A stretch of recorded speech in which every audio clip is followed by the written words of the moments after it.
We're ready. All right. All right. Well, thank you for attending tonight. This is our brief of the Community Development Block Grant FY 22-23 Annual Action Plan. Before I get started, we do have several members of county staff here tonight. I wanted to recognize we have our county manager, Howard Wanamaker, Victoria Hapner from Community and Social Services, Jody Seelig from Planning, Madison Hill also with Community Services. Eric Gutierrez is doing the audio and recording for us tonight. These meetings will be posted on our website. We have Troy Nagel, Assistant County Manager, Shaylin Wilhelm from the grants team, and Richard Smith from engineering. So we are well suited to answer your questions tonight and look forward to hearing your comments and input. So as I mentioned, this is an overview of our Community Development Block Grant. The frequent acronym we use is CDBG. And just some quick notes on program overview. At the core of the CDBG program, the intent is to support community development activities that build stronger and more resilient communities. So last year was our first year receiving this entitlement funding. And so we engaged community services and engineering and public works to work on infrastructure projects, paving projects, also home rehab, and resolving some code enforcement citations within the county as well. The lead agency for funding is HUD. It's the U.S. Department of Housing and Urban Development. So this is federal funding that the county manages. This year, the county is expecting to receive a little over $1 million. This is comparable to last year's allocation as well. Funding amounts are based on population. So counties over 200,000 people are eligible for entitlement funding. And again, program goals really to expand and preserve affordable housing in Clay County, as well as provide for public infrastructure improvements that will strengthen low and moderate income areas. So we'll do a quick look at the project budget. This is a comparison of our first year of funding, which was FY 22, versus what we're proposing now. So these budget categories are described in detail in the copies of the plans that are circulating around the room tonight. The plan is also available at all of our library branches if you want to stop by and take a look in detail. It's available on the website. So lots of ways for you to access this if you want to really dig into it. And of course, you can answer your questions in further detail tonight too. So our four major budget categories. The first are housing activities. So these were those home rehab projects that we mentioned that Community Services has been vetting applications for. Public infrastructure, which this year's plan is proposing several sidewalk infrastructure projects. Code enforcement, these are cleaning projects, so mowing projects, junk removal, those types of issues. And then finally, we are allowed to allocate a portion of funding to cover planning and administration costs. So that's all the staff's time and grant compliance and reviewing applications for assistance. Just so you're aware, there is a 30-day public comment period, which officially opened at the PCC meeting this week. It will run through July 15th. So there are many ways that you can provide comment through meetings like this. You can also email us. We have a CDBG email address set up. We will take comments in person at the Economic Development Office. We'll take them by phone. So any feedback you have, just let us know, and happy to incorporate those in our planning for the following year. This is also a look at other public comment meetings and hearings we have scheduled. The final public hearing will be at the BCC meeting room over at the administration building on Tuesday, July 26th. So this will be the board's final opportunity to approve the plan, and then we'll submit the plan to HUD for review for funding. So at this point, I'll go ahead and open it up for comment. I'll leave the project budget up so you can kind of see how funds are proposed to be allocated for this next year. We are recording this meeting as part of our citizen participation plan requirements. So if you have comments, I'll pass the mic around, and that way we can capture the audio recording. bit just for, I'm sure some of the questions are housing activities. What kind of things are included in the housing activities? Do you want to go over that, or do you want to be just kind of an overview of what's included in housing? So. Yeah. So housing rehab and maybe community services has input on this too, as they've been reviewing applications for assistance. But these are basic safety home improvement type projects. Madison, do you have any specifics? And just specific of what we're reviewing right now and Yeah, common themes. So right now we are reviewing around 100 applications for 3 categories. Our main categories are for home repair, mobile home replacement, and code enforcement mitigation assistance. So our home repair category will cover pretty much anything in the dwelling unit that could be a life safety or building condition issue. So roofing, electrical, plumbing, we can do accessibility retrofits. We can also tie people into the sewer system if that's available, but we cannot do direct septic work. Next, in our mobile home replacement assistance category, that is pretty self-explanatory in and of itself. We have a group in there to be able to come out and completely replace a mobile home, all the way from demolition to hauling a new unit in. And then code enforcement mitigation assistance, any code enforcement cases that are open on a property, we can actually come in and provide assistance to get rid of the conditions that are creating that.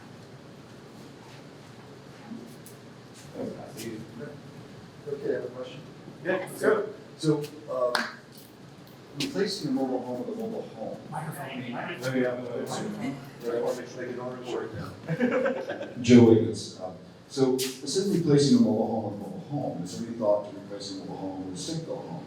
So that it's, more energy efficient, it's an asset, it's a better tax base, just throwing that out there. So what we'll have to do, I'm looking at Doty, we have to do some research to see if that's eligible, if you can replace a mobile home with a stick-built home. Of course, one of the problems that we have is,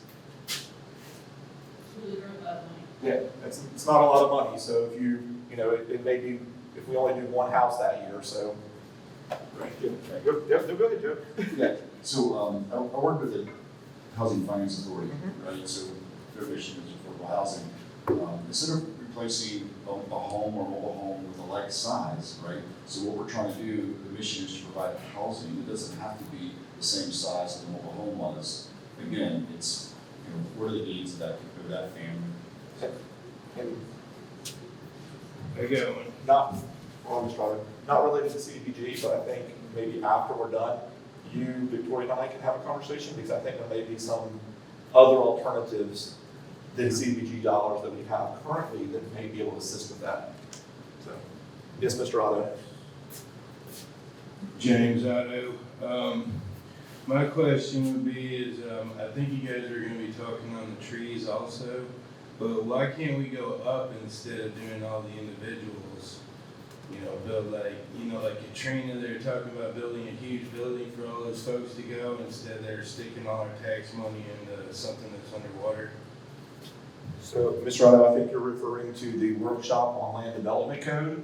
That's coming up in the future. That's not what this meeting's about. So any land development code questions, I would say you need to go to the workshop, because that's what that's got to deal with. You're talking about doing individual housing. I'm saying just build a larger unit for these people to go in instead of building all these little units all over the place. So I understand what you're asking. And my other thought was that we had bad planning.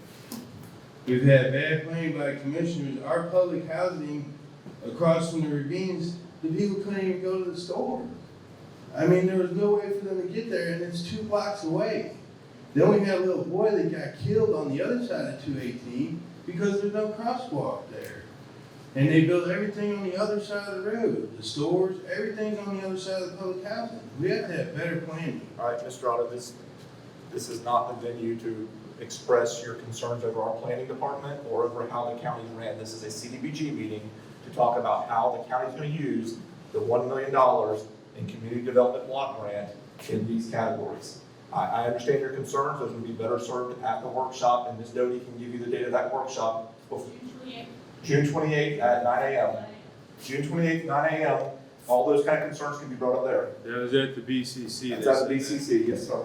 Well, I mean, they said that at the BCC. Okay, Carrie Morford from Mission of the Dirt Road, and I'm wondering about what, I heard you talk about wells a little bit, so I'm wondering about that, but also septic. Like, there isn't a sewer line to some of our homes in my neighborhood. So, you know, what does that mean? Does that mean there's no assistance there? You were involved in, Victoria, you want to take that in the new plan? Yeah. Well, and I think there's, Hi. so the new plan we did include wells in the new plan because of Yep. some of the conversations that we've had specifically related to some of the areas in Keystone. And so that is, and there's and it's my understanding, correct me if I'm wrong, but there is a plethora of ways that we can replace wells. So if it's an individual that maybe just needs a pump replacement, then that can happen, but we also have the ability to dig a new well if that's what's needed. Or what about? Yes, so septic, I do believe, is a utility that we can provide assistance to. And now the big, and he's pulling it up to know for sure. Now, what HUD really does like to encourage is that if we can hook them up to city utilities, that we do that first. So that would be the option, but if there's no, you know, if it's gonna cost a lot more to, you know, bring the city utilities out into that area, then we have the opportunity to go the other way. And he's got the actual So verbiage. just to be clear, this says, and I'm gonna paraphrase some of it, health, sanitary problems, including minor septic tank repairs, septic system repairs, safety code violations, et cetera. And then it goes down to say, additionally, under this strategy, failing septic systems and old wells can be replaced by paying connection fees, abandoning private wells, and closing septic tanks. So I think we've got flexibility to go either direction. If it's possible, great. If it's not possible, Yeah, they Is encourage us. that in the housing activity funding, or is that under one of the other? Yeah, that's how. It's part of the housing. Okay, go to it.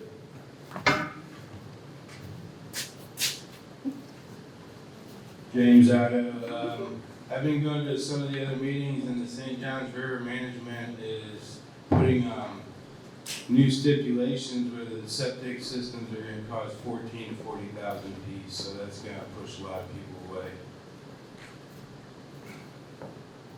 thank you, Mr. Otto. Any other comments, concerns, thoughts? Carrie, you have anything else? Well, there's more, right? No, This is your, yeah, we were doing a very, I'm looking. yeah, we were doing a very brief presentation because we figured that Okay, it was another one coming, because this was only a 3-day okay, notice. I thought we maybe stopped you with our question. Oh, no. We're working on We it. want as many spitballs as you can throw at us. I got questions. The But lady- then it's the next one, I'm sorry, public infrastructure. Yeah, this is how we build the programs. This is your opportunity to make changes. So, yeah. And if you have a question on a certain area, we'll be more than happy to tell you what the program covers today, what we're doing in the future. One thing that, you know, we have an overarching 5-year plan. And then each year we have to update that plan with what specific activities we're doing this year. So this is the second year of the 5-year plan. Okay, What so- about putting them behind the air park, where they're putting all those RVs or mobile homes or whatever they're talking about? Mr. Otto, that's a planning question. This is specifically for using this. Well, yeah, you use that money to buy them, put them at the end of the railroad runway. That's not the intent of CDBG money. Okay, so will you tell us a little more? I see there's plans to rehab some units for affordable housing in the next year, right? So that looks like what I saw. But then, is there a plan to build more affordable housing units? And when we talk about affordable housing, what are we talking about dollar-wise? I'll take that one. What's the average That income was in like me. Clay now? So the average median income in Clay County is $75,000 a year. Wow. So again, limited to $1 million, so the ability to build affordable housing in this plan is not that feasible.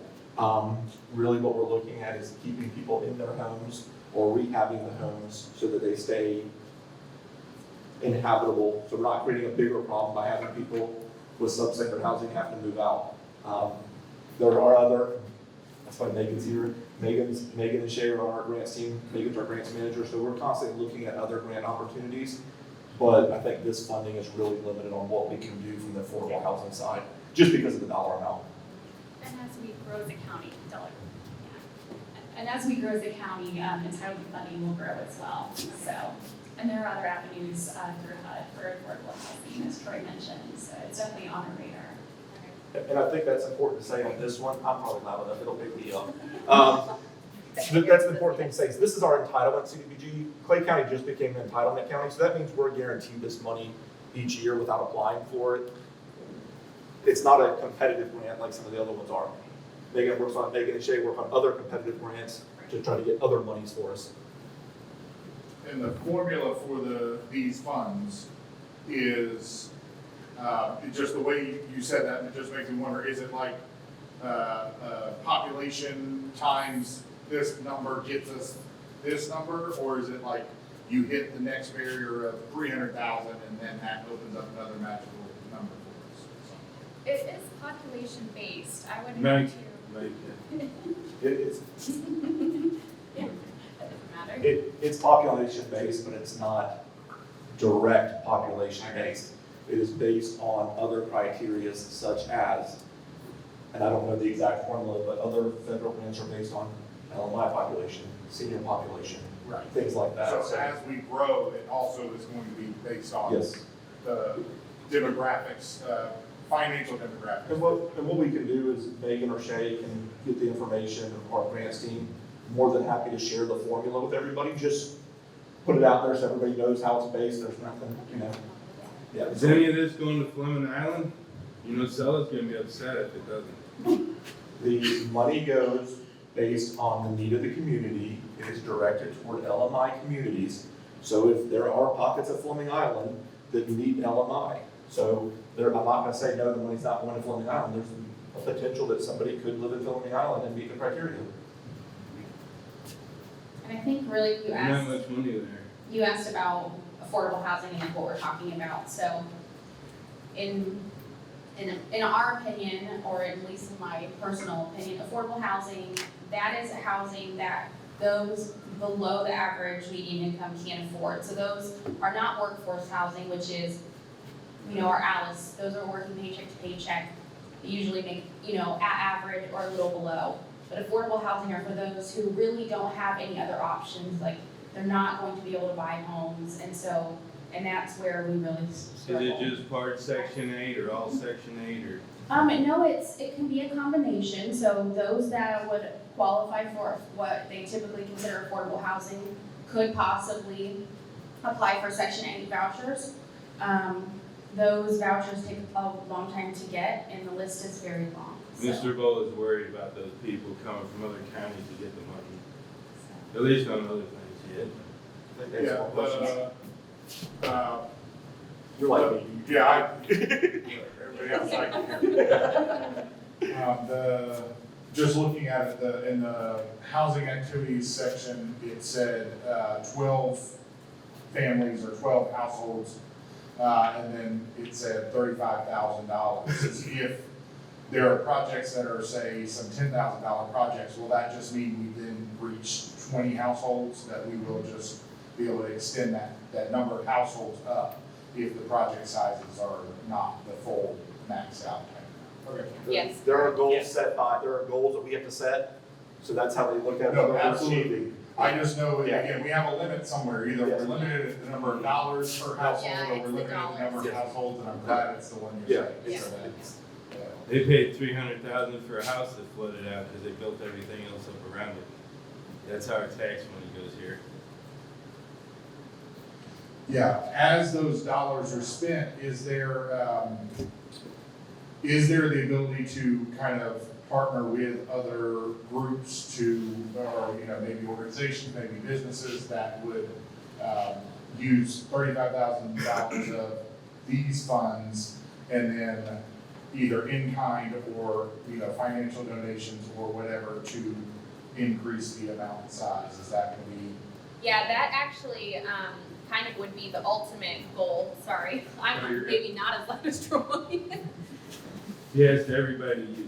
So, yeah, that would be the ultimate goal, like, especially when we're looking at the mobile home replacement, it's a very low amount that CDBG provides. And so that really would be looking at partnering with, whether it's SHIP or other nonprofits that would possibly be able to either match those funds or, take on, and it might be multiple, it might be more, we might have 3 or 4 organizations that come in, we might have someone that in kind will move a mobile home for us and set it and make sure the foundation's set and all of that. So yes, definitely partnerships are encouraged with this as well, so I know that's something that, we work on. Are you looking at PACE, like PACE for girls and stuff? Are you looking there first? What sense, Mr. Ronald? Yeah. PACE for girls to get them in proper housing and maybe their kids? So this funding doesn't allow for what we would consider like homeless stabilization or housing stabilization. This is for those owner-occupied housing. Yeah, they may be owner-occupied. But so if they are, then they have the opportunity to apply for funding. But those would be somebody that maybe we would partner with other organizations or use some of our like homeless stabilization funds to get them into housing outside of CDBG. That way it'd be a little easier. Both people are making sure that they're really needed. So we hit the housing activities. Is there any questions on public infrastructure or code enforcement? Yeah, infrastructure. What's your question on infrastructure, Mr. Otto? So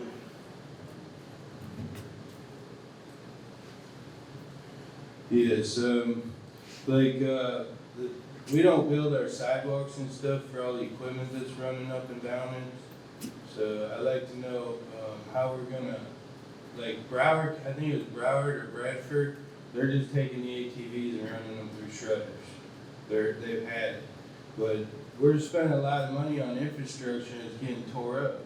We got little ladies and men walking down, they fall down, break their hip, they're in the hospital. That creates a lot of problems for a lot of people. And the Board of County Commissioners at our last meeting addressed that. And I think the county's looking at ways to mitigate or deal with that issue.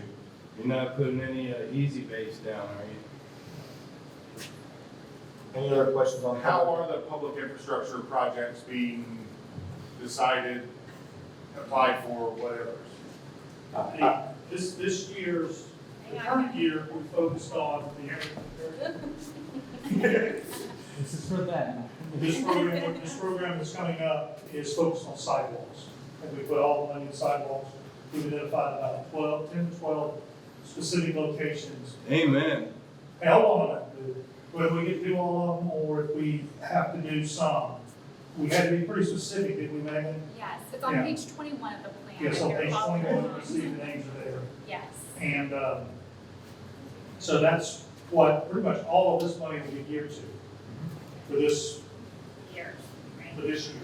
So as always, that's what this is about. So if there's, if we pick a sidewalk that's not the right sidewalk, then give us that feedback so that Richard can evaluate and make sure that we're doing, what meets the need. Is any of this being spent on parks? None of this is being spent on parks. Amen. Open them schools up. So that's the infrastructure part. Any questions on infrastructure, code enforcement? How about swimming? Any of that stuff? Any of this? None of that's included. No, Mr. Otto, the categories are listed. So I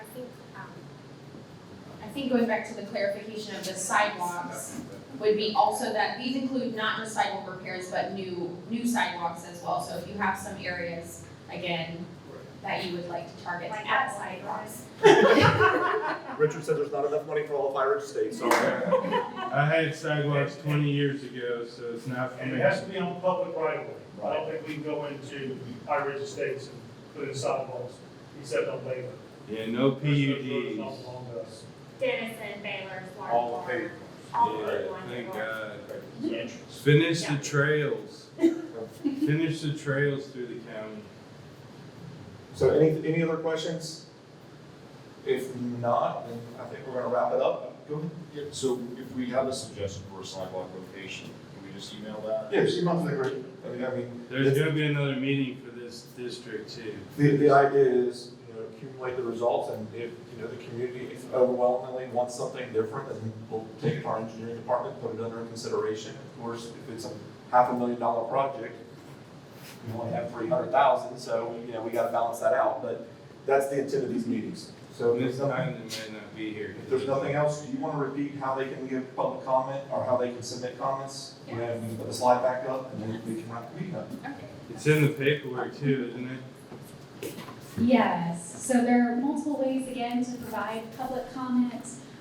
We have several more meetings scheduled. We likely will be trying to add a fifth meeting as well, but our next one will be in Orange Park, Thursday, June 21st. And then we have 2 meetings in Middleburg at the public library there, June 23rd and then July 7th. You can also come in person to the county admin building. Planning and zoning will take your comments there. There's a form if you want to submit a written comment. You can speak to staff there. You can call us, email. We'll take it however is easiest for you. Weren't you talking on trees? I thought they said something about you were gonna talk on trees and the environment, or is that a different meeting? No, I believe that's a different planning Okay, meeting. that might- Yeah. So one of those up there is gonna be another one, because I know Ms. Condon said you guys only had 3-day notice, that's why there's hardly anybody here. Yes, we are making an effort to try and schedule another meeting here in Keystone. In town now. Another person had a complaint that you got way out here, nobody from Clay Hill, nobody from Middleburg can get to this. Mr. Otto, we've got 2 meetings right there in Middleburg. Yeah, Middleburg, thank you. Yeah, we've got 2 meetings in Middleburg. Thank you for listening. So we are trying to make every effort to reach people. If there are other people that Your couldn't mic's make off. it tonight, It's maybe about it. But, right? Well, if you could know other people who want to participate, please share the information. I doubt it. Will do. We're good. Yep, thank you.